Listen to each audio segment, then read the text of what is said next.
Daniel 11.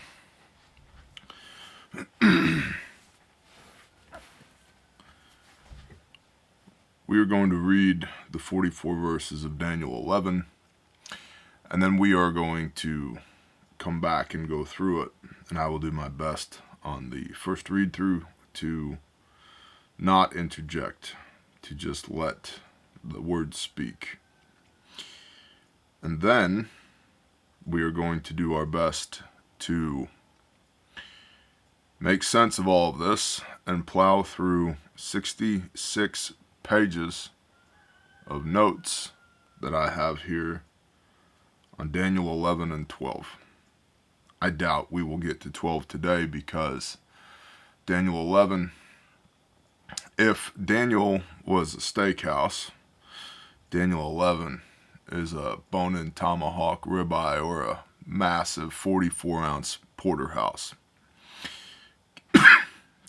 Because there's a lot of meat in this portion of the word. And hopefully, be it Yah's will, we don't get indigestion or choke on any of it. And in the first year of Darius the Mede, I myself, Daniel, stood up to support and protect him. And now I declare the truth to you. See, 3 more kings are to arise in Persia, and the 4th is to become far richer than them all. And by his power, through his riches, he stirs up all against the rulership of Greece. And a mighty king shall arise, and he shall rule with great authority and do as he pleases. But when he is arisen, his rule shall be broken up and divided toward the 4 winds of the heavens, but not among his descendants, nor according to his authority with which he ruled, because his rule shall be uprooted, even for others beside these. And a king of the south shall become strong, and one of his princes, and he shall be strong over him and shall rule, and his rule shall be a great rule. And at the end of years they shall join themselves together, and a daughter of the king of the south shall come to the king of the north to make an alliance. But she shall not retain the strength of her power, nor would he or his power stand.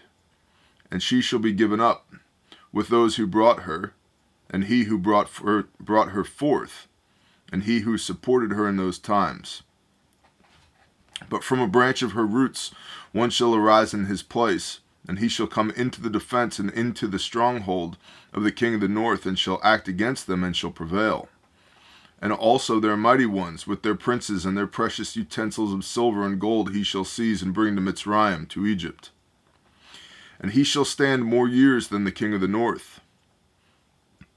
Then he shall enter the reign of the king of the south, but shall return to his own land. But his sons shall stir themselves up and assemble a great army, and he shall certainly come and overflow the pass-through, then return to his stronghold and be stirred up.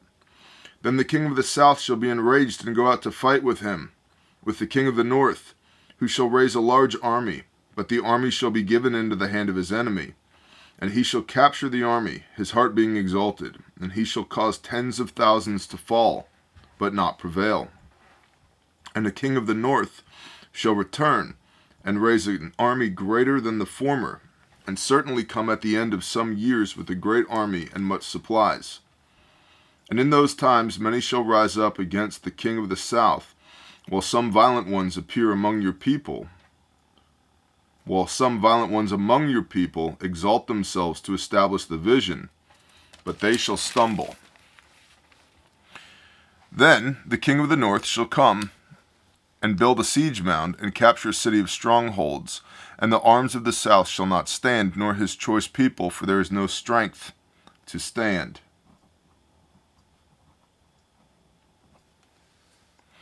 So his opponent shall do as he pleases, with no one standing against him, and stand in the splendid land, Jerusalem, Canaan, the promised land, with destruction in his hand. And he shall set his face to enter with the strength of his entire rule, and make an alliance with him. And he shall do so, and give him the daughter of women to corrupt her. But she shall not stand, neither be for him. Then he shall turn his face to the coastlands and capture many. but a ruler shall bring the approach against him to an end. And with the reproach removed, he shall turn back on him. Then he shall turn his face towards the strongholds of his own land, but shall stumble and fall, and not be found. And in his place one shall stand up who imposes taxes on the adorned city of rule, but within a few days he is destroyed, but not in wrath or in battle. And in his place shall arise a despised one, to whom they shall not give the excellency of the rule, but he shall come in peaceably, and seize the rule by flatteries. And the arms of the flood shall be swept away from before him and be broken, and also the prince of the covenant. And after they joined him, he shall work deceit, and shall come up and become strong with a small nation. He shall enter peaceably, even into the richest places of the province, and do what his fathers have not done, nor his forefathers, distribute among them plunder, and spoil, and supplies, and devise his plots against the strongholds, but only for a time. And he shall stir up his power and his heart against the king of the south with a great army, and the sovereign of the south shall be stirred up to battle with a very great and mighty army, but not stand, for they shall devise plots against him. And those who have been eating his food shall destroy him, and his army be swept away, and many fall down slain. And both these kings' hearts are to do evil, and speak lies at the same table, but not prosper. For the end is still for an appointed time. Then he shall return to his land with much supplies, and his heart be against the set-apart covenant. And he shall act, and shall return to his land. At the appointed time he shall return and go toward the south, but it shall not be like the former or the latter. For the ships of Kittim shall come against him, and he shall lose heart, and shall return in rage against the set-apart covenant, and shall act, and shall return and consider those who forsook the set-apart covenant. And strong ones shall arise from him, and profane the set-apart place, the stronghold, and shall take away that which is continual, and set up the abomination that lays waste.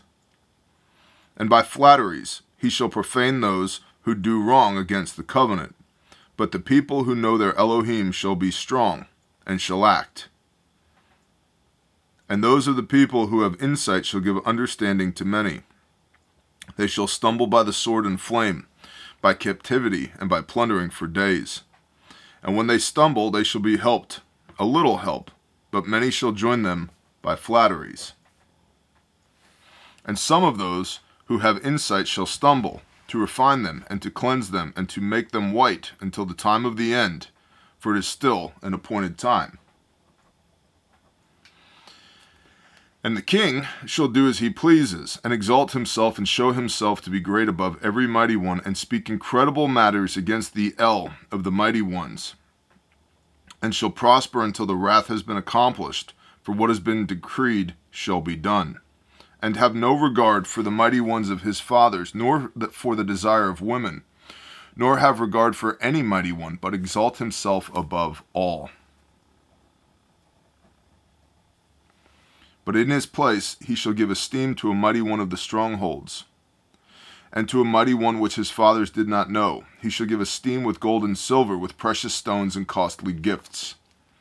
And he shall act against the strongest strongholds with a foreign mighty one, which he shall acknowledge. And he shall increase in esteem, and cause them to rule over many, and divide the land for gain.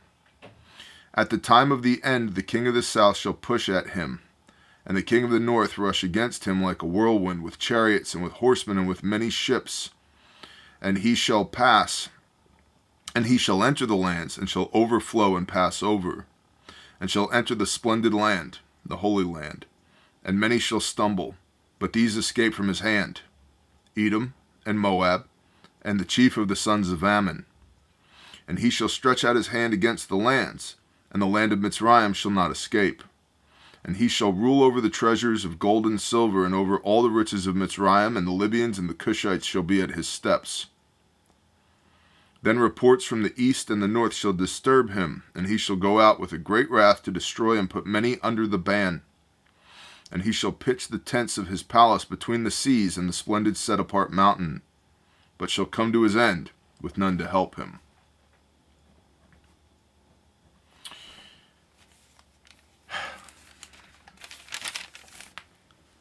44 verses of what the hell is going on here, if we're being frank with one another. Now, remember, in Daniel 10, and as we will see at some point in Daniel 12, Daniel, who's having the vision, who's recording the vision, doesn't understand what's going on here. Thus, the reason the angel has come to him, the angel whom I have submitted, is Gabriel. And says to him in 10:21, "But let me declare to you what is written in the scripture of truth. And there is no one strengthening himself with me concerning these except Michael, your head." So Daniel doesn't know what's going on here. Daniel had the vision and dutifully wrote it down and sealed it for a latter time. That latter time, as we've seen thus far in the book of Daniel, we've got 2 timelines going on here. 3, really. Daniel's timeline. Daniel's contemporary history and the experience that he's having while he is alive in the Babylonian and the Medo-Persian captivity. And during that time, 576 BC-ish, Daniel is having visions that will come to pass in the future.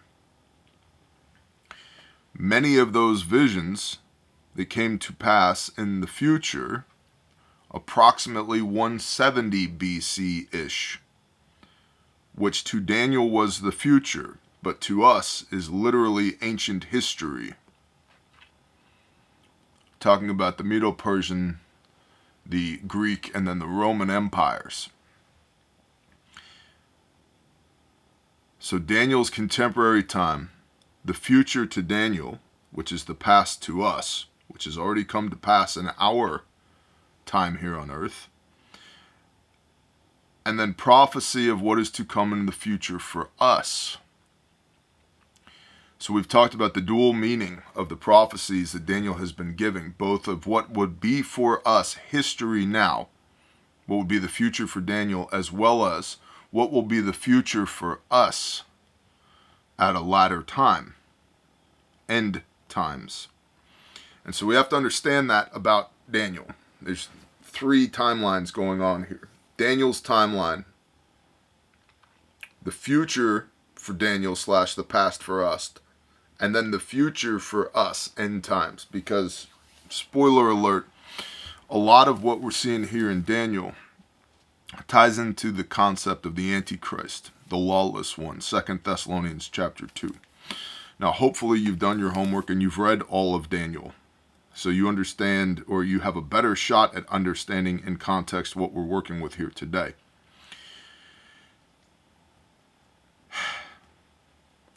I've done a fair bit of research on the book of Daniel throughout this series, and Daniel is one of those books.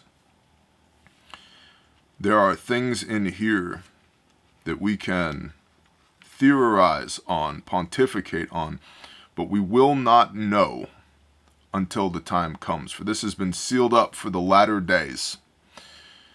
And our days are latter than Daniel's days. But I would submit to you, we are not in the latter days yet, based upon the signs that we are given by Messiah in Matthew 24. We have not experienced the beginning of the birth pains yet.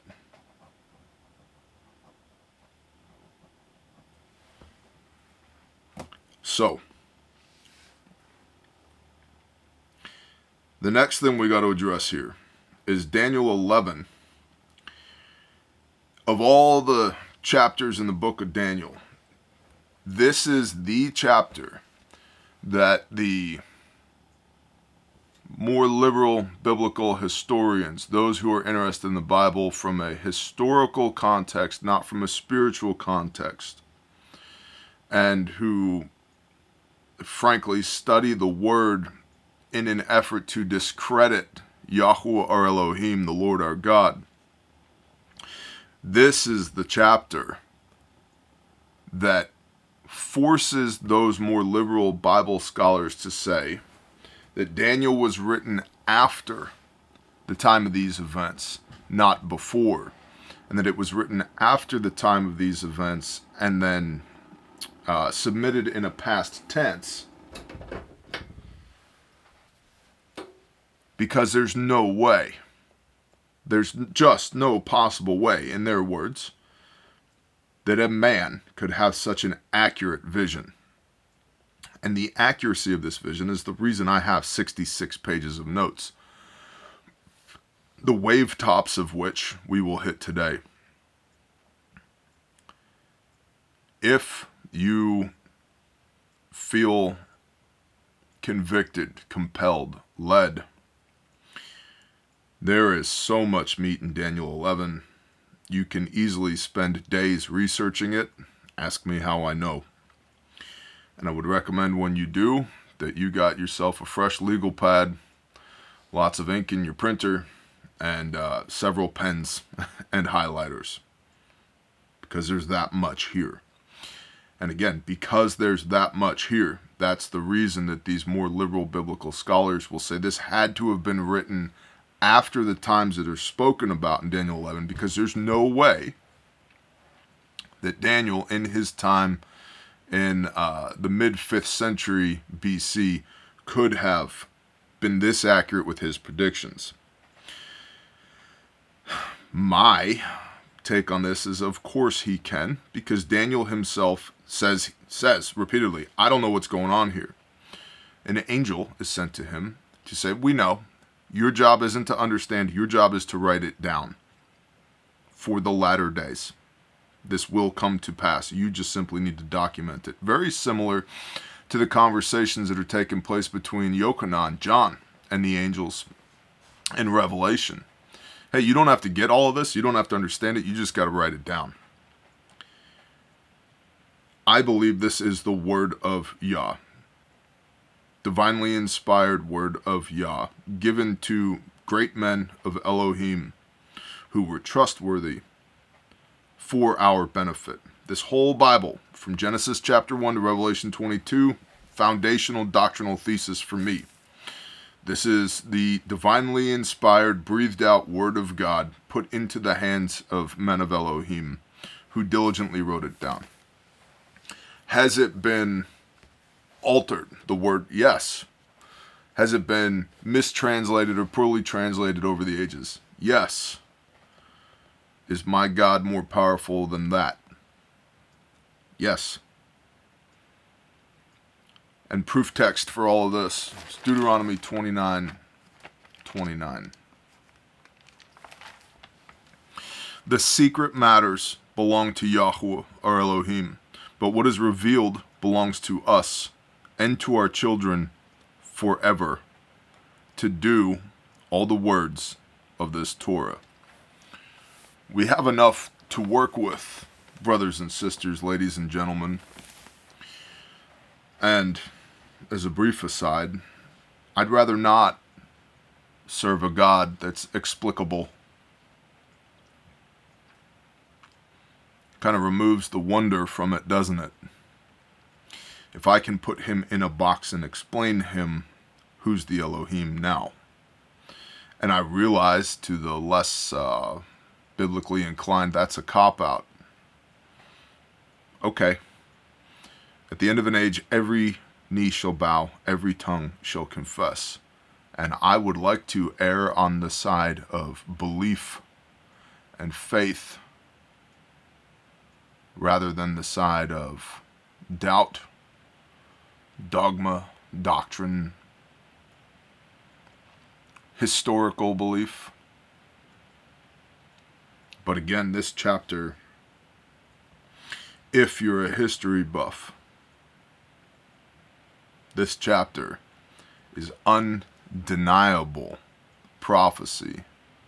And the only way you can get out of that is by saying that this was written after the fact, not beforehand. And frankly, there's much stronger historical evidence that this was written beforehand than there is after. So You really got to do some jumping through hoops in order to make this a historical account written post facto rather than beforehand. So with that, Daniel 11. And in the first year of Darius the Mede, so we now, from 10, we were in the third year of Koresh, king of Persia. So now, same region, different rule. We've talked about transitioning from the Babylonian Empire to the Medo-Persian Empire. Daniel himself stood up to support and protect this king. Daniel being a man of renown, well-known man of Elohim. And now I declare the truth to you. See, 3 more kings are to rise up in Persia, Medo-Persian Empire. So it's this king plus 3 more. Okay? And then a 4th is to become far richer than them all. So that gives you a timeline there. And to the notes we go. And I'm going to ask you to bear with me because I am doing my best to eat this steak with you as we go.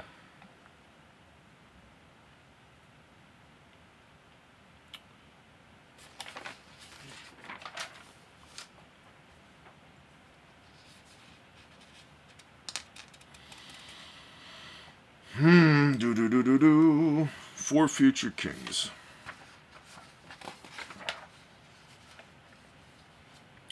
So, this 4th king that rises up, in fulfillment, there were actually 4 kings from the time Daniel spoke of until Xerxes, the one who did stir up all against the realm of Greece. Either the angel omitted the current king Cyrus, looking only to the future, or ignored King Smerdis of Persia, 522 to 521 BC, because he ruled less than 1 year and was an impostor to the throne. Okay? So this 4th king is Xerxes. Did Xerxes exist? Yes. Do we have historical documentation of Xerxes? Yes. 4th king is to become far richer than them all, and by his power through his riches he stirs up all against the rulership of Greece. So, and in the book of Esther, the Persian Empire tried to wipe out all of the Jewish people. This is a recurring theme throughout history, by the way, in the book of Esther. So if you haven't read the book of Esther, you can. But that's the same time period here. The Greek Empire tried to wipe out the Jewish people during the reign of Antiochus IV Epiphanes, when he attempted to kill every Jew who did not renounce their commitment to God and embrace Greek culture. And here, and by his power through his riches, he stirs up all against the rulership of Greece. The Medo-Persian Empire went to war with the Greek Empire. Who won? The Greeks, because there's another coming king, as we will see. And we've talked about this previously. This is building on the vision that Daniel had in Daniel chapter 7. First the Babylonian Empire, then the Persian Empire, then the Greek Empire, then the Roman Empire. And then in the latter days, prophetically, a resurgence of a Roman Empire type beast system. One world government.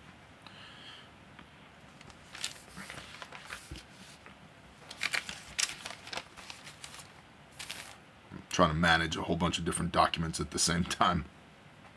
Got printed notes, handwritten notes, a whiteboard over here, and a Bible. So again, please bear with me. So, go to verse 3. And a mighty king shall arise, and he shall rule with great authority and do as he pleases. This is a mighty king arising out of Greece. This mighty king is Alexander the Great. Alexander was a mighty king, undeniable, historical. We know this. So, verse 3 is Alexander. And he shall rule with great authority and do as he pleases. But when he has arisen, his rule shall be broken up and divided toward the 4 winds of the heavens. but not among his descendants, nor according to his authority with which he ruled, because his rule shall be uprooted even for others besides these.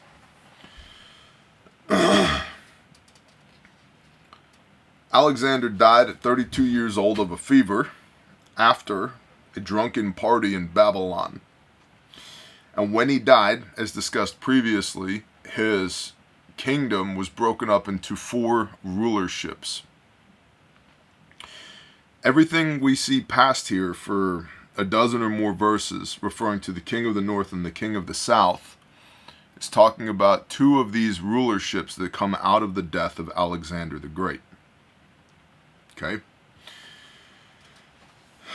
What's interesting, and there you can do your own research on this, Josephus, who was a historian, contemporary asterisk, wrote in his book Antiquities of the Jews, book 11, chapter 8, about Alexander the Great coming to Jerusalem. And what's super cool was that Alexander intended to destroy Jerusalem. However, the high priest that Alexander had previously seen in a vision, had seen this guy in a vision, presented the scroll of Daniel, this book of Daniel, to Alexander the Great and said, "Look, you are in here. This is you." And Alexander spared the city and granted it religious tolerance. Like, you guys are religiously autonomous, you do what you want to do. We won't schwack you. That's pretty cool. And recorded by Josephus, a historian outside of the Bible. So again, it's more historical, credible accuracy of what's going on here. So Josephus marks that the scroll of Daniel was presented to Alexander when Alexander comes into Jerusalem, which means that the scroll of Daniel existed before Alexander came into Jerusalem. Going back to, was this written before this stuff happened or after this stuff happened? So you can read Josephus, Antiquities of the Jews, book 11, chapter 8. And if you have strong Google foo, you should be able to find that on the interwebs. And I've got the quote here, but it's long, several pages long.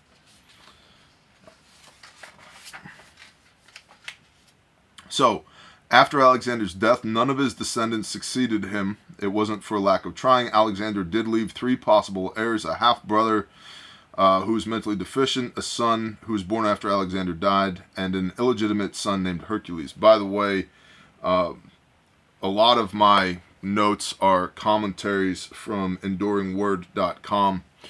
I'm usually interested in commentaries from Matthew Henry and from Spurgeon. Not that I want to repeat their words and their thoughts phrase for phrase, but I found them to be the most biblically accurate commentaries, if you will.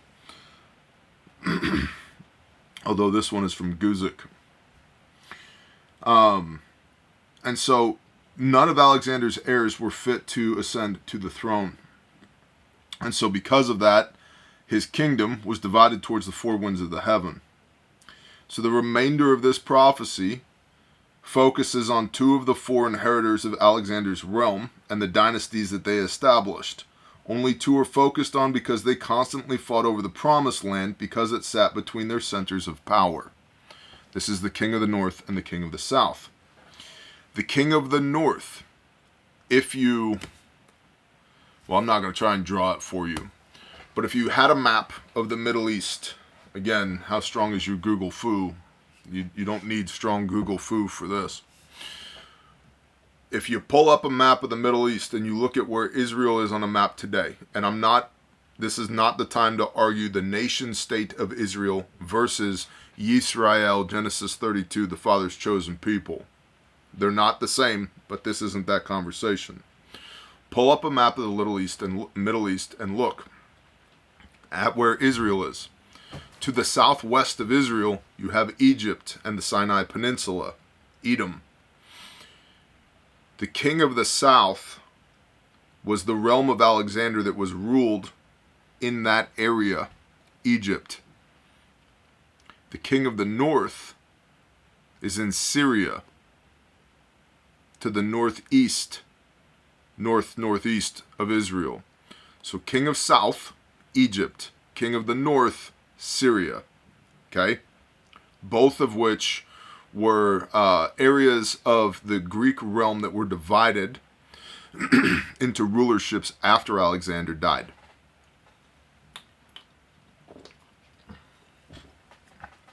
Now, historically, there's an incredible amount of accuracy as to what is going to happen here regarding the king of the north, the king of the south. Prophetically, these are things to look for in end times, leading up to the arising of the Antichrist. Historically, in Daniel, what would come after Daniel's time, the figure of the Antichrist, he who is a despised one or a reviled one, depending on which translation you're reading in 21, that is Antiochus Epiphanes. We've talked about Antiochus before in the Maccabean rebellion, in previous chapters in Daniel. There's tons of homework you can do on that if the Spirit convicts you to do it, or if somehow inexplicably in 2024 you have this fallacy called free time, and you need to burn 8 to 80 hours of research. And Antiochus 4 IV Epiphanes and the Maccabean rebellion. This is the despised one here in verse 21. Post the time of Daniel, in the future. Daniel's time was approximately 576 BC. Antiochus was approximately 171 BC. So at the time of this vision, Antiochus is 375 years plus into the future for Daniel. And remember, Josephus records the scroll of Daniel being handed to Alexander the Great of the Greek Empire that came before Antiochus. So it's prophecy, not not backfilled history, the book of Daniel. This despised one or reviled one in verse 21 is an archetype of the Antichrist to come in the latter days, as previously discussed with Antiochus, which means things that we can look for biblically in the latter days. What will come to pass before the rise of the Antichrist will be this infighting between the kings of the south and the kings of the north. North Africa / Egypt and Syria-ish / Middle East. Some even go as far as to say that the king of the north could be Rus or Russia, which gets interestingly close to Gog and Magog. If you haven't seen my video on Gog and Magog, YouTube search bar is a thing. You can go check that out. Oh, and brief aside, I appreciate all of y'all's constructive comments. The thank yous and the appreciation, they help me very much. And so thank you for that. I enjoy reading those things. Of all the videos that I've done on the Bible, this is definitely one of them where I am 0% interested in the, well, this is what it means to me comments. With all due respect, I don't care. I'm not even telling you what it means to me, because what it means to me matters less than what y'all meant it to mean. Matters less than what y'all had to say.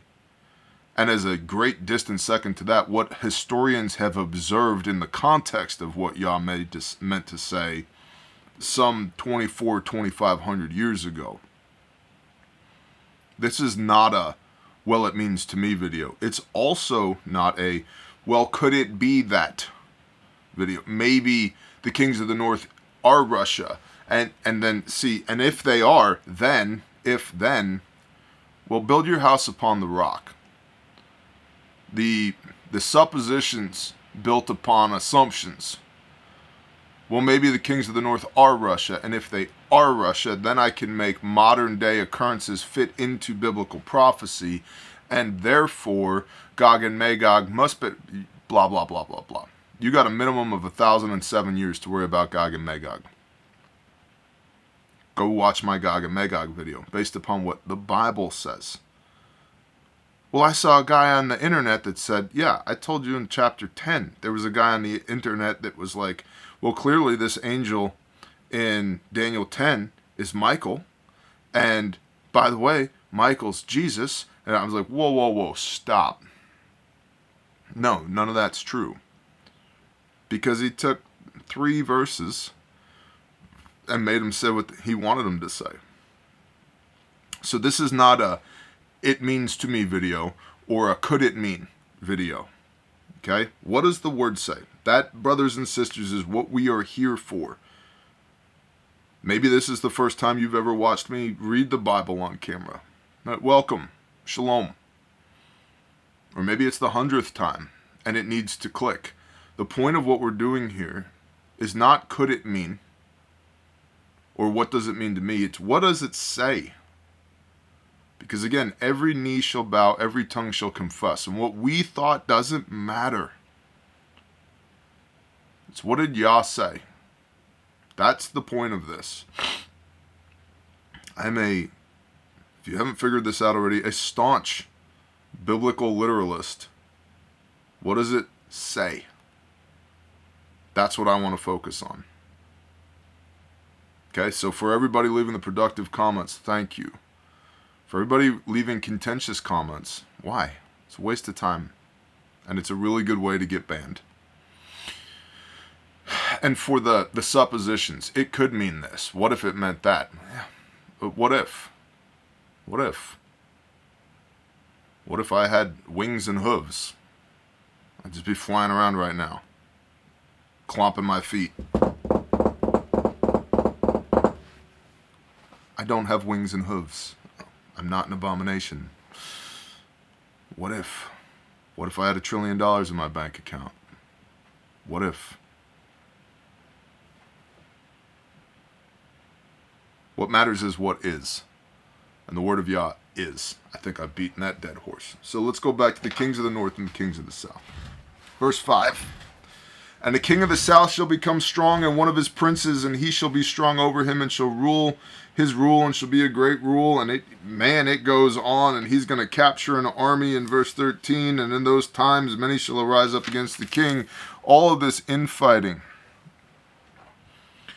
Let's see how accurate Daniel was regarding the kings of the north and the kings of the south.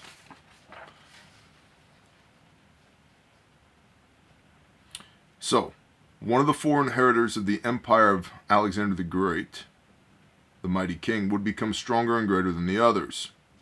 This was fulfilled, the gaining of power and having dominion, in Ptolemy I of Egypt, who exerted his control over Jerusalem, the promised land, the king of the south.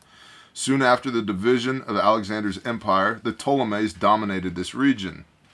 Ptolemy I had a prince named Seleucus, also known as the Seleucid dynasty, which is where Antiochus 4 Epiphanes comes from later on in time for Daniel during the Maccabean rebellion.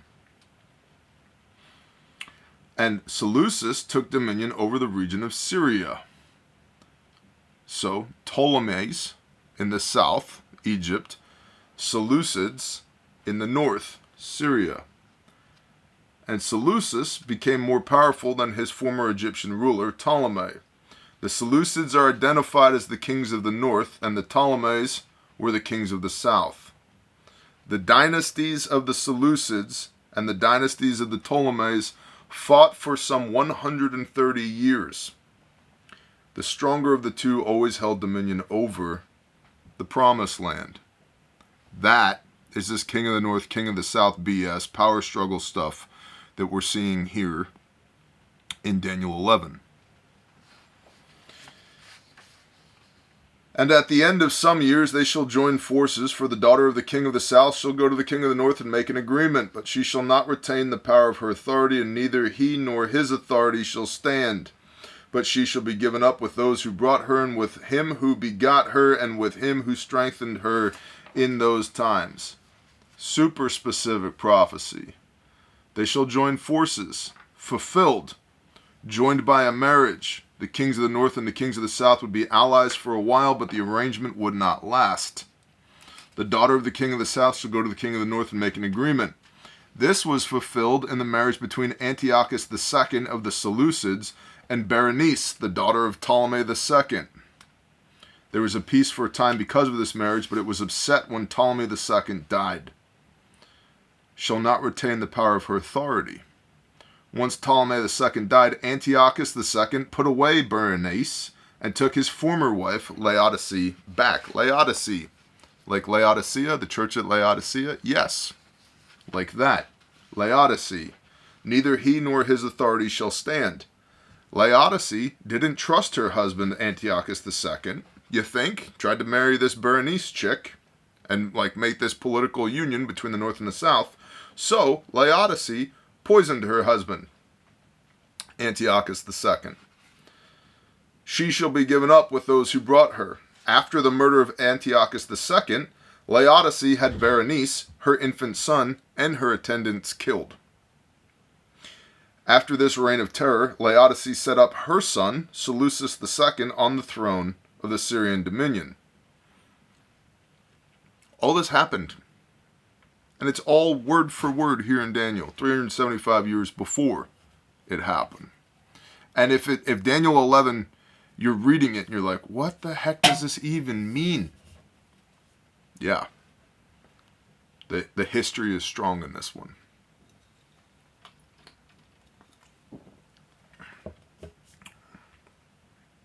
Now, from the south an army defeats the kingdom of the north.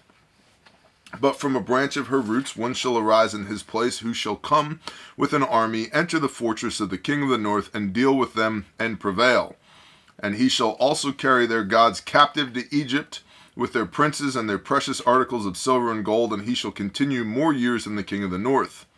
Also the king of the north shall come to the kingdom of the king of the south, but shall return to his own land.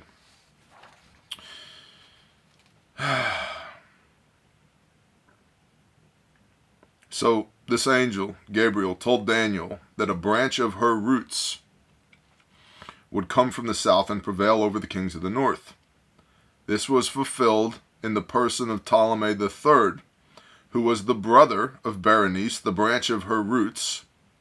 Avenging the murder of his sister, Ptolemy III invaded Syria and humbled Seleucus II. And he shall continue more years than the king of the north. Ptolemy III lived 4 years past Seleucus II. However, his sons shall stir up strife and assemble a multitude of great forces, and one shall certainly come and overwhelm and pass through. Then he shall return to his fortress and stir up strife. The sons of the kings of the north continued in battle. One of the sons would conquer the promised land, overwhelm and pass through, which stood as a buffer between the kings of the south and the kings of the north, and assemble a great multitude of forces. This was fulfilled in Seleucus III and Antiochus III, the two sons of Seleucus II. Both were successful generals, but Seleucus III ruled only a short time and was succeeded by his brother. In a furious battle, Antiochus III took back the promised land from the dominion of the Ptolemies.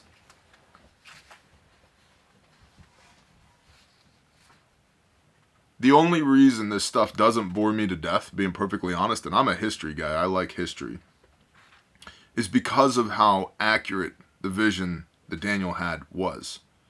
Because we're on verse 11 now. 45 minutes in, verse 11. And the king of the south gains an upper hand over the king of the north. And the king of the south shall be moved with rage and go out and fight with him with the king of the north, who shall muster a great multitude, but the multitude shall be given into the hand of his enemy. When he has taken away the multitude, his heart will be lifted up, and he will cast down tens of thousands, but he will not prevail. Gabriel told Daniel that the king of the south would attack and meet a great multitude of soldiers from the north. The king of the north would lose in battle, and his multitude would be defeated. He will not prevail. This was fulfilled when Antiochus III was defeated at the Battle of Raphia. Because of that loss, he was forced to give back dominion over the promised land to Ptolemy IV. So you see king of the north, king of the south, this infighting here. And one commentator compared it as the king of the south being the lower millstone, Egypt, and the king of the north being the upper millstone, Syria, and the Holy Land, the promised land, being the grist between the two millstones. Again, for 130 years, back and forth, back and forth, back and forth. Caught between a rock and a hard place. All right. The king of the north shall certainly come at the end of some years with a great army. So Gabriel tells Daniel that the northern dynasty would answer back and defeat the king of the south in an extended siege. The victory would give the king of the north dominion over the Holy Land. No one shall stand against him. This was fulfilled when Antiochus III invaded Egypt again, gaining final control over the armies of Ptolemy IV and over the Holy Land. Many shall rise up against the king of the south. The Jews, the Yehudim, the Father's chosen people, all of Israel. The Jews, by the way, are not the only of the Father's chosen people. Israel had 12 tribes. The Jews are one of those 12 tribes, which is part of why, but Bear, I don't get it. Are you Christian? No. Oh, so you must be Jewish? No. I believe in Messiah. Oh, that makes you a Christian. No, I'm not a pagan. Wait, what? Yeah, I believe in Messiah. I'm covered by the blood of the Lamb. I also do, to the best of my ability, all the things that this Bible says to do, including the Torah. Oh, so you must be a Jew. No, the Jews are who Messiah was rebuking. The Pharisees, Sadducees, scribes, and high priests, because they made a burden out of the law and they added to the Father's word, and they made a religion out of the Father's perfect word, which is why so many of their strict religious observances are stupid and rebuked by Yeshua. Oh, but you're a Jew culturally. Yeah, no, asterisk, question mark. I'm in Ketubah covenant with a Jewish guy, because belief in Messiah is what grafts me into the tree of life, the family, and Messiah was from the tribe of Judah. So yeah, you can make that argument, but I don't do stupid religious Jewish stuff. I do Bible stuff. And I don't do stupid Christian religious stuff. I do Bible stuff. Because every knee shall bow and every tongue shall confess. And the rabbi and the pastor will be there, but they are not my intercessor. They will be to my left and my right, weeping and gnashing teeth like I am on Judgment Day. There's only one intercessor between a man and Elohim, and that's Yeshua HaMashiach, Jesus the Christ. Simple as that. I'm not a Jew. And the Jews are not the Father's only chosen people. And the Christians are not the Father's only chosen people. And I realize that just smacks dogma right in the teeth. But that's what the Bible says. And I'm not here to tickle anybody's ears and make them feel good about their own delusions. I'm here to read the Bible, which you would think is something that both Jews and Christians would be doing. But they don't. And when they do, they read it out of context, cherry-picking verses to make arguments that are religious, not biblical. And we're commanded on both sides of the thin blank page between 2 Chronicles and Matthew chapter 1 that you shall not add to or take away from this word. It comes straight out of the mouth of Messiah in the New Testament. It comes out of the mouth of Moses in the Old Testament. I would consider those two stalwart witnesses concerning being in service to Elohim. And they both say, don't add to or take away from this word. Roger that. Well, the Christians took the Torah away, and the Jews have added a religion to the Torah. The Jews don't even believe in Messiah. So am I a Jew? Not a religious one. I don't know what tribe I'm from. I don't know, but I am Israel because Israel is a heart condition as taught to us by Messiah and the prophets.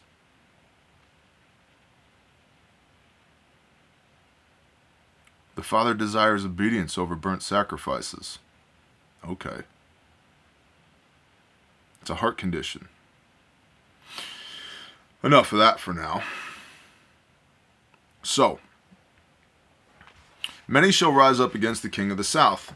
The Jews, and so the Jews were living there because the other tribes were in the diaspora. So the house of Judah is there in the Holy Land. Helped Antiochus III defeat the king of the south. This was because the Jewish people resented the rule of the Egyptian Ptolemies, which were the violent men of your people shall exalt themselves in fulfillment of the vision. He who comes against him shall do according to his own will, with destruction in his power. The Jewish people of the Holy Land initially welcomed Antiochus III as a liberator from Egyptian rule. Their decision to support Antiochus III proved unwise when he turned destruction upon the Holy Land and its people. Oh, the government can't be trusted. Tracking.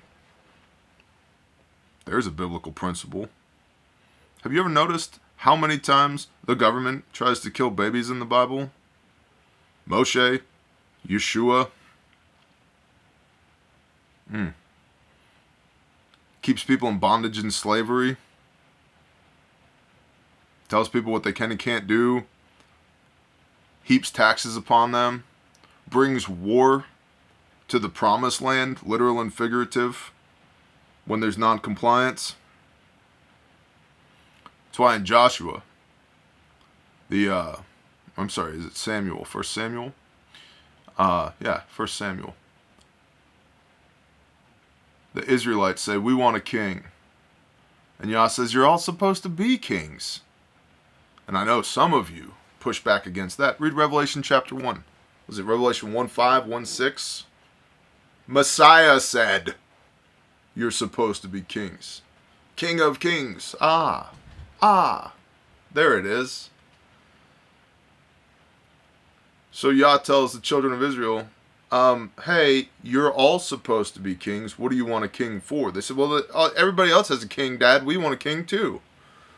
They said, yeah, but everybody else isn't my people. They said, okay, cool, tracking. We want a king. So Samuel says, I'll give you a king. Thus says Yahweh, I will give you a king. But he's going to take your money. He's going to take your sons to war. He's going to take your daughters to bondage. He's going to gather chariots and horses to himself. He's going to take the best of your wine, the best of your fields. And they go, yeah, tracking. We're into that. We like it. Check. Approved. Let's do it. And here we are. We were never meant to have kings in the first place. We were meant to be kings. To rule and subdue. All right. So the king of the south receives an ally from the king of the north. And he shall set his face. The king of the north who ruled over the Holy Land would also attempt to dominate and destroy the king of the south. He would make one attempt by giving the king of the south the daughter of women to destroy, but this plot would not succeed. She shall not stand with him. This was fulfilled when Antiochus III gave his daughter Cleopatra, not the Cleopatra, an ancestor of the Cleopatra. This was fulfilled when Antiochus III gave his daughter Cleopatra to Ptolemy IV of Egypt. He did this hoping to gain permanent influence and eventually control in Egypt. To the great disappointment of Antiochus III, the plan did not succeed because Cleopatra wasn't faithful to her Egyptian husband at all. Wow, how interesting. The king of the north is stopped and stumbles. He shall turn back on him. After the disappointing effort through the daughter Cleopatra, the king of the north would turn his efforts towards the coastlands until he was stopped by one formerly under reproach, and he shall stumble and fall and not be found. This was fulfilled when Antiochus III. Are you seeing the fulfillments here? What are we on? Fulfillment number 12? This was fulfilled when Antiochus III turned his attention towards the area of Asia Minor and Greece. He was helped by Hannibal, the famous general from Carthage. But a Roman general, Lucius Cornelius Scipio defeated Antiochus in Greece. Antiochus planned to humiliate Greece, but was humiliated instead. He returned to his former regions, having lost all that he gained, and died shortly after. After this defeat, Antiochus III had an inglorious end. Needing money badly for his treasury, he resorted to pillaging a Babylonian temple and was killed by enraged local citizens. You reap what you sow. There shall arise in his place, after the inglorious end of the king of the north, his successor would raise taxes and meet a soon end. One who imposes taxes. This was fulfilled in the brief reign of Seleucus III, the eldest son of Antiochus III. He sought to tax his dominion, including the Holy Land, to increase revenues. His plan to pillage the Jerusalem temple was set aside when his ambassador had an angelic vision of warning. Within a few days he shall be destroyed. Seleucus III was assassinated, probably by his brother Antiochus IV. And here we come to verse 21, Antiochus Epiphanes. In his place shall arise a despised or vile one. Gabriel tells Daniel that after a brief reign, the former king of the north, the next king would be a vile person. He would not be recognized as royalty, but shall take his power by intrigue. This was fulfilled by the successor of Seleucus III named Antiochus IV. He did not come to the throne legitimately because it was strongly suspected that he murdered his older brother, the previous king. The other potential heir, the son of Seleucus III, was imprisoned in Rome. And he shall come peaceably. Apart from the murder of his older brother, Antiochus IV didn't use terror to gain power. He used flattery, smooth promises, and intrigue. Antiochus took the title Epiphanes, meaning illustrious. Others derisively called him Epimanes, meaning madman. And as we see, we go down peaceably, and he shall act deceitfully. Gabriel tells Daniel that the new king of the north, the vile person, would attempt a deceitful covenant with the king of the south. This would fail, and there would be a great battle that would not change the balance of power. This was fulfilled when Antiochus Epiphanes carried on the feud between the dynasties, but pretended friendship and alliance to catch them off guard. Despite massive efforts and epic battles, Antiochus Epiphanes did not stand, and his army was swept away. The defeat of Antiochus Epiphanes at his second campaign against Egypt was important because Egypt beat Antiochus with the help of Rome. At the end of it all, Antiochus Epiphanes and his kingdom were under the dominion of Rome. Now we've gone from the Babylonian Empire to the Medo-Persian Empire to the Greek Empire. Now we're transitioning into the Roman Empire, as Daniel saw in Daniel chapter 7. In a famous battle, the Roman navy defeated the navy of Antiochus Epiphanes.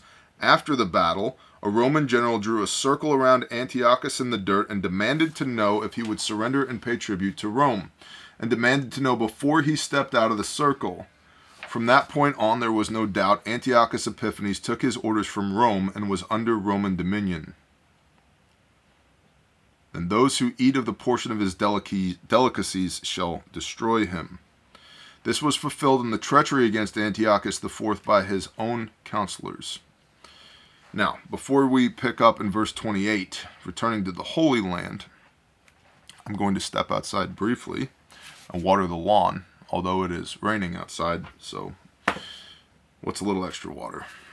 So this, we're about an hour in. You can get a cup of coffee here, you can press pause, you can go to the potty yourself, whatever you're into. I'll be back in 30 to 60 seconds, and you may be asking yourself, well, why don't you pause these and then start over? And the answer to that is because it creates about an extra hour of work on the back end for me, having to edit and splice and export a video composed of multiple pieces. And there are better ways for me to spend my time than trying to edit a video of me sitting in here reading the Bible to you. So it's worth the half a minute of time to save an hour of work for me to not press pause, to just go pee. That's why I do that. Be right back.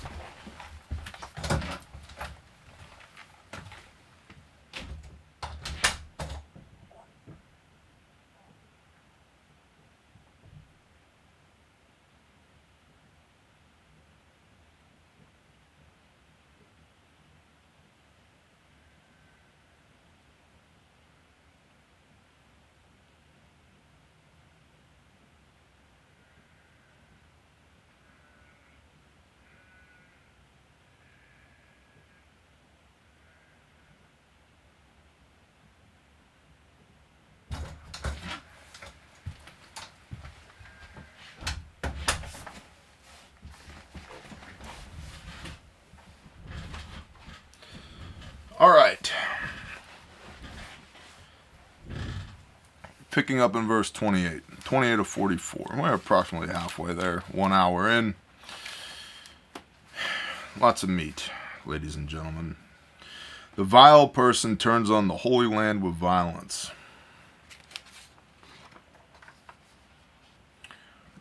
And his heart shall be moved against the holy covenant, or set apart covenant. When the vile person, Antiochus, returned to his land, he would attack the land, people, and the temple of Israel.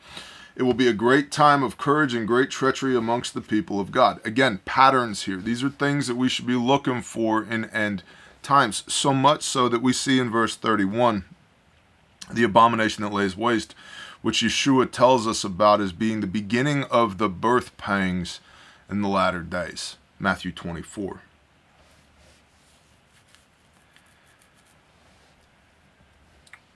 So he shall do damage and return to his own land.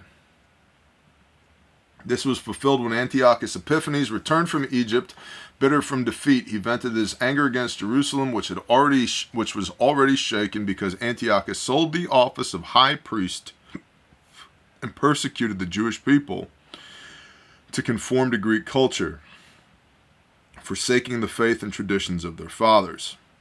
This is a big deal. Sold the office of high priest. Between the Babylonian exile and the Talmud that comes out of there, and the emergence of rabbinical Judaism, Pharisaical Judaism, which is what modern day rabbis literally track their lineage back to, the Pharisees. The same people who opposed, in many cases opposed, but not all uniformly opposed, Yeshua HaMashiach, Jesus the Christ. Again, beware the leaven of the Pharisees. Oh, you must be a Jew. Nope. Doesn't mean that there aren't things to learn from those people, just like it doesn't mean that there aren't things to learn from Christian pastors. But test everything against the word of Yah. Because the lineage of these people, between polluting the Torah with the Babylonian Talmud, and then having your high priesthood be established by the Romans, and then downstream from there, do you think you're getting unpolluted, unadulterated instruction from the mouth of Yah? Especially after playing the telephone game for 2,000 years now? Probably not. Probably not. Which is why I like to go back to, what does the Bible say? Antiochus sold the office of the high priest and persecuted the Jewish people to conform to Greek culture, forsaking the faith and traditions of their fathers. Failing in his invasion of Egypt, Antiochus Epiphanes returned home with only great plunder to soothe his wounded pride. Now this is the ships from Kittim, that's the Cyprus area, verse 30. This was naval assistance from the Romans who helped the Egyptians turn back Antiochus Epiphanes. All this is historical. We're now in like historically accurate prediction number 20. Over a course of about 130 years. I can't tell you what I'm doing next Tuesday. And Daniel's having a vision that rises to this level of accuracy. It's insane.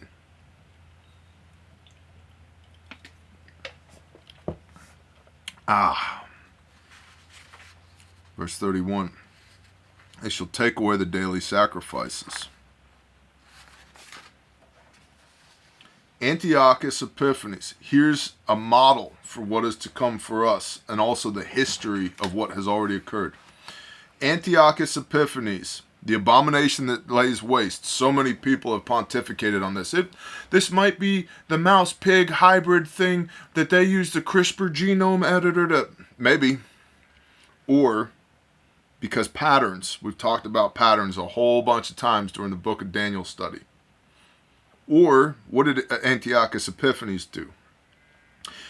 Antiochus set up an image of Zeus at the temple altar. The temple of Yahweh. Okay? Not a temple. The temple. Antiochus set up an image of Zeus at the temple altar. He demanded sacrifice to this image and later desecrated the temple by sacrificing a pig on it. Quoting Wood, biblical scholar, it was in truth an abomination which brought a desolate condition to the temple, for now no one would come to worship at all.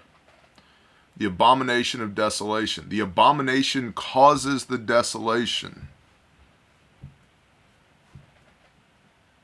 Again, Bible stuff. If you slaughtered a pig over here at my gazebo, where we prepare sheep, then we'd have huge problems. Let alone the temple of Yahweh, that now has a graven image of a false god in it, and all of the ritual utensils, the floor, everything is covered with the blood of a pig. Of course nobody's going to show up anymore.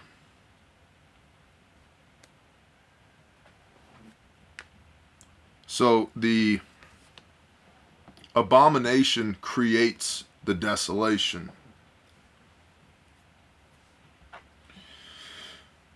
Those who do wickedly against the covenant he shall corrupt with flattery, but the people who know their God shall be strong. When Antiochus Epiphanes turned on Jerusalem, the Jewish people were divided. Some forsook their covenant with God and embraced Greek culture. Those who knew their God made a stand for righteousness in the face of incredible persecution. And by flatteries he shall profane those who do wrong against the covenant. But the people who know their Elohim shall be strong and shall act. Do you know your Elohim? Do you know what to do? Do you know what Elohim requires of you? Do you know how to behave? If only we had two witnesses, because in the mouths of two or three let a thing be established. One witness could be the Pentateuch, the Torah, Genesis, Exodus, Leviticus, Numbers, Deuteronomy, and the 613 commands, laws, and right rulings. The second witness could be the Word made flesh, Yeshua HaMashiach, and the way that he walked, that he was the embodiment of Matthew 5:17, play Ra'u, the completion of, the embodiment of the word of Moses, the word of Yah, the Torah. In 1 Peter 2:21, we are to walk in his steps. Oh, there's a couple of witnesses right there. Do what Yeshua did. Do what Yah told Moshe to tell you to do. Tracking. Cool. As the kids say, 100%. Yeah. Don't do what Antiochus wants you to do. And see, that's maybe too strong a word, but way too many of the religious people, when the Antichrist, because remember, we're talking about archetypes of Antichrist here as well. Way too many religious people are going to capitulate and do the popular thing, not the right thing. Or they'll do the right thing according to society and the leadership, not according to Yah. And they don't even know the word of Yah to know the right thing and the wrong thing is separate from each other. They cannot properly divide the word. Oh, the Holy Spirit will tell me. You should read John 16 so you know what the job of the Holy Spirit is, to convict you concerning sin, righteousness, and judgment. There's going to be so many people that are weeping and gnashing their teeth. Lukewarm. Because you've been lukewarm, I vomit you out of my mouth, says Messiah. So there will be people who claim to be believers, who claim to be religious, who will go along with what the government tells them to do. But those that know their Elohim shall be strong and shall act. Ooh, and shall act. Yeah. Fearfully and wonderfully made for this time. But if we act, then that's going to put targets on our back, and then they're going to persecute us even more, and they'll kill us, and they'll drag us off to prison. My brothers, count it all joy when you fall into various trials. Do not fear him who can destroy the body, but fear him who can destroy the soul, from the mouth of Yeshua. And shall act. Don't skip over that part. It doesn't say, and shall lay low, shall hide in a cave, shall put their lamp underneath a basket, and shall act. What are you going to do? Kill me? You're going to send me home to meet the Creator? Oh no! Bear, that sounds like martyrdom. No, I'm just unafraid. There's only one authority I answer to. Elohim. That's it. That's it. That's why governments hate people like me. Because I don't freaking care what you tell me to do. If it's unrighteous, I'm not going to do it. Or they'll put you in jail. Prison ministry. They'll kill you. Upgrade. They'll make your life miserable. My brothers, count it all joy when you fall into various trials. They'll take your home. Cool. The Father's people are nomadic anyway. We move.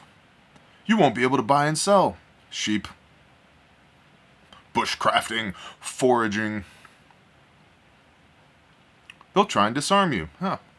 Beat your plowshares into swords. Who do you serve? Who do you serve? Man? Government? Government? Really? Or Elohim?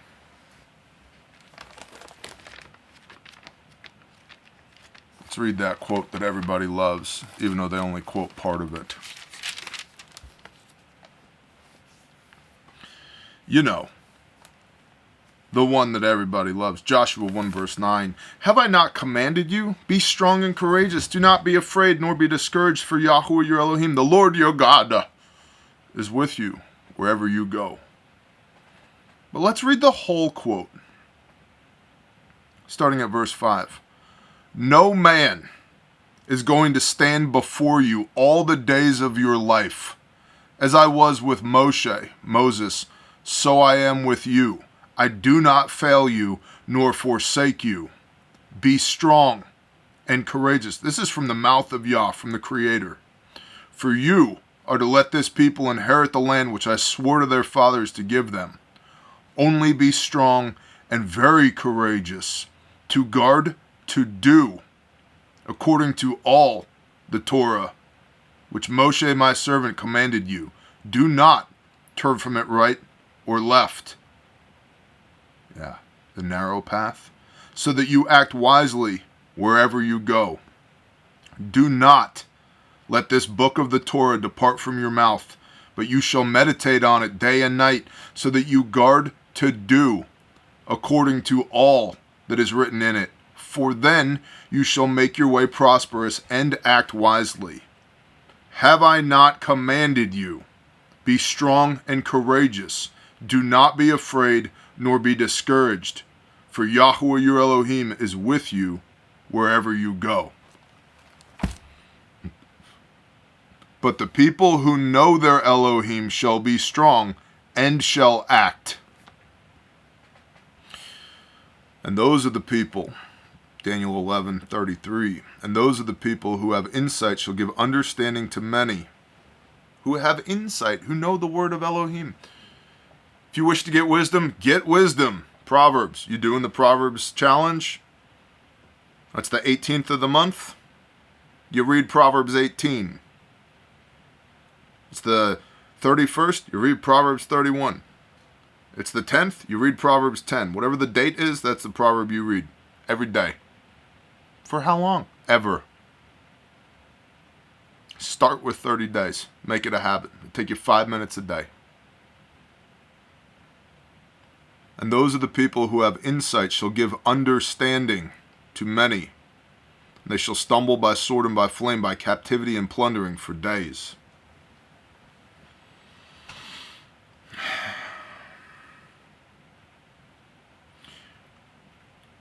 When Antiochus Epiphanes turned on Jerusalem, the Jewish people were divided. Some forsook their covenant with God and embraced Greek culture. Those who knew their God made a stand for righteousness in the face of incredible persecution. In his attack on Jerusalem, Antiochus IV is said to have killed 80,000 Jews, taken 40,000 more as prisoners, and sold another 40,000 as slaves. He also plundered the temple, robbing it of approximately $1 billion in value by modern calculations.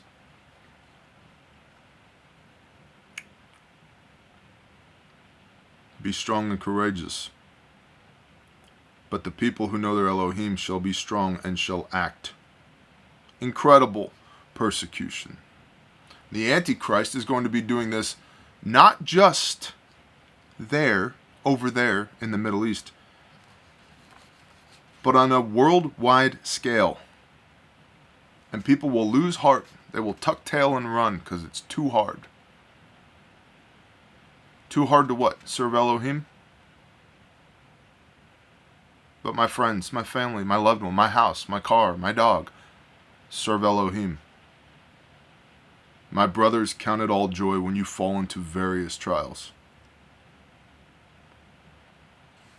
Until the time of the end. Because it is still for the appointed time. This terror could only last for as long as Yahweh had appointed it. And Yah had a purpose even for such persecution and blasphemy. That's what we got to remember.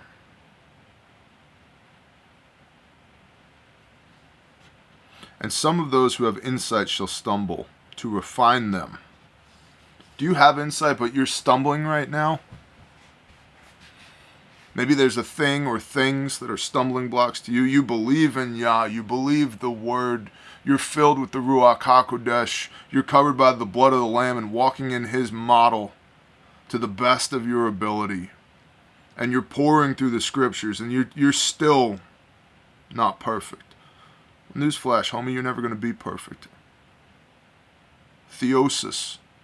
You're more perfect now than you were when you started. That's why you walk after Messiah. Every step, you're a little bit better than you were.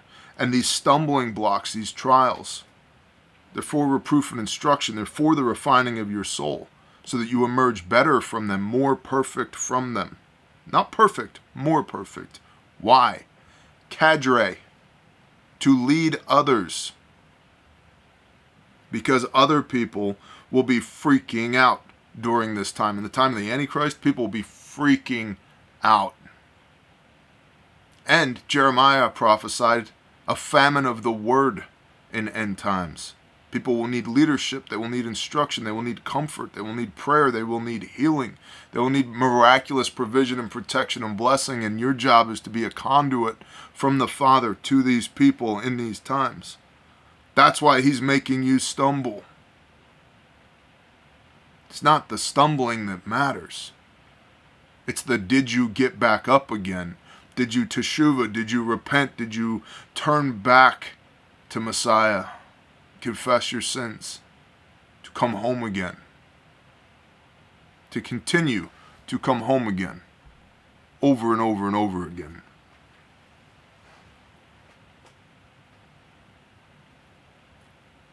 Verse 36, and the king shall do as he pleases,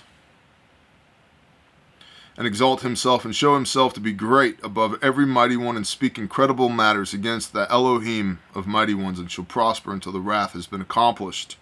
For what has been decreed shall be done. 2 Thessalonians chapter 2.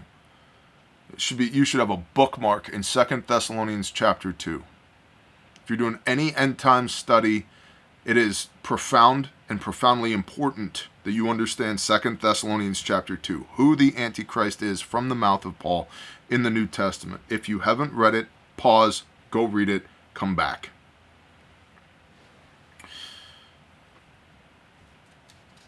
The angel here, Gabriel, explained to Daniel that this king would blaspheme God and exalt himself until wrath had been accomplished, and what has been determined shall be done.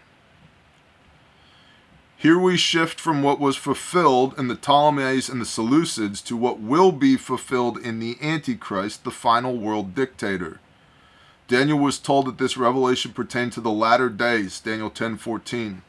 And then Daniel 11:36 begins to look more towards the final world dictator, who is a sort of last days Antiochus Epiphanes, based upon the model of Antiochus Epiphanes that we see here in history, patterns, seasons, shadows. We know that everything about this prophecy was not fulfilled during the career of Antiochus Epiphanes. Yeshua specifically said the real abomination of desolation was still in the future. Matthew 24:15. The apostle Shaul of Tarsus, Paul, paraphrased Daniel 11:36 in reference to the coming Antichrist in 2 Thessalonians chapter 2.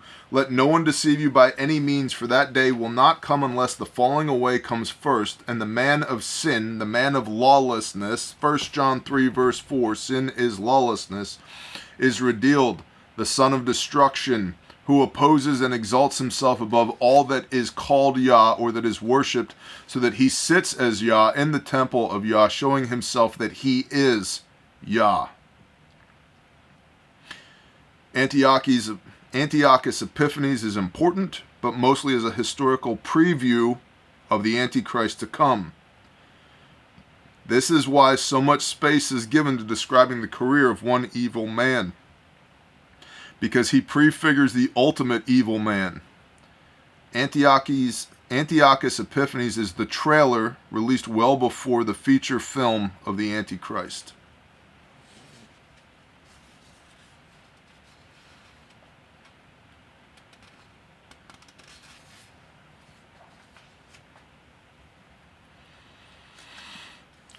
Now, here in verse 37, and have no regard for mighty ones of his fathers, nor the desire of women, nor have regard for any mighty one, but exalts himself above them all.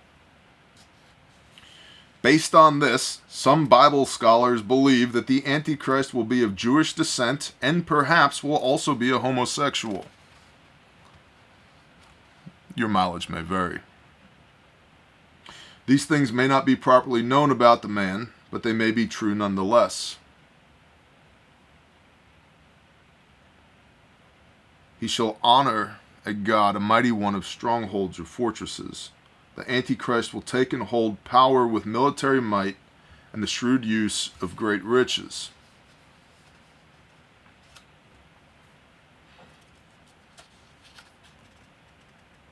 And now, working through the end here, which we've already read and hopefully you've already read several times. So from 38 down to 45. At the time of the end, here we go. At the time of the end, Gabriel described to Daniel a confederation of kings coming against this great leader with a battle in and near the Holy Land, the Promised Land. The king of the south shall attack him, and the king of the north shall come against him like a whirlwind. Prophetically speaking, a precise indication of peoples mentioned is difficult. The king of the south may be Egypt or represent the Arab community. The king of the north may be the Antichrist's domain, as the new Antiochus Epiphanes, or it may be Russia. Again, we don't know. It's prophecy. The precise points may be cloudy, but the general idea is clear. The end will be marked by a great conflict, culminating in the world's armies gathering in the Promised Land to do final battle. Yet he shall come to his end, and no one will help him. In the end, there's no hope for the Antichrist or for any of his followers. And we will 100% not get to Daniel 12 today, because Daniel 11 has taken us almost an hour and a half. Again, I appreciate your involvement and your patience here, because Daniel, I believe, is some of the longest Bible videos I've ever done.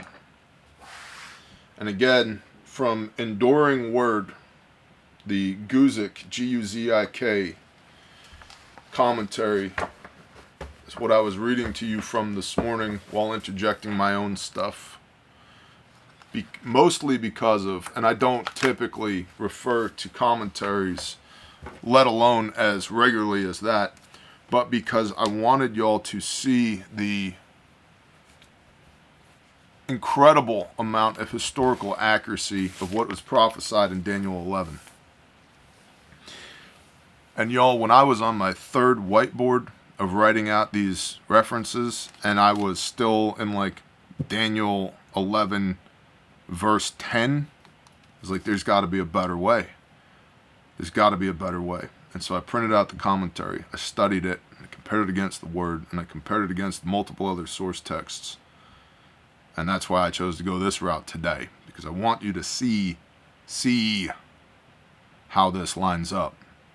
And the authority that Daniel had through Yah to have this vision, both of what was to come to pass in Daniel's future, which was the reign of Antiochus Epiphanes, and for us in our future, which will be the reign of the Antichrist. When is he coming? You ever watch that show, The Chosen? Soon.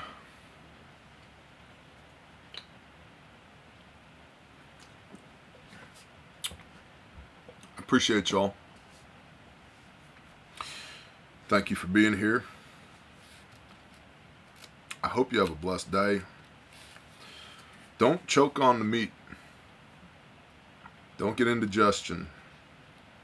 It's okay that we don't know all of these things. Again, Daniel did not understand all of these things. Gabriel had to come to Daniel to help explain these things to him. And Daniel had the vision. Daniel saw it and still didn't understand all these things. I believe when the time comes for these future prophecies to be fulfilled, we will understand in the moment, or maybe just before the moment. Oh, this is that. Oh, this is that. Act accordingly, but act. And those who know Elohim shall be strong and shall act. Fear nothing but Yahweh your Elohim. Fear nothing but Yahweh your Elohim.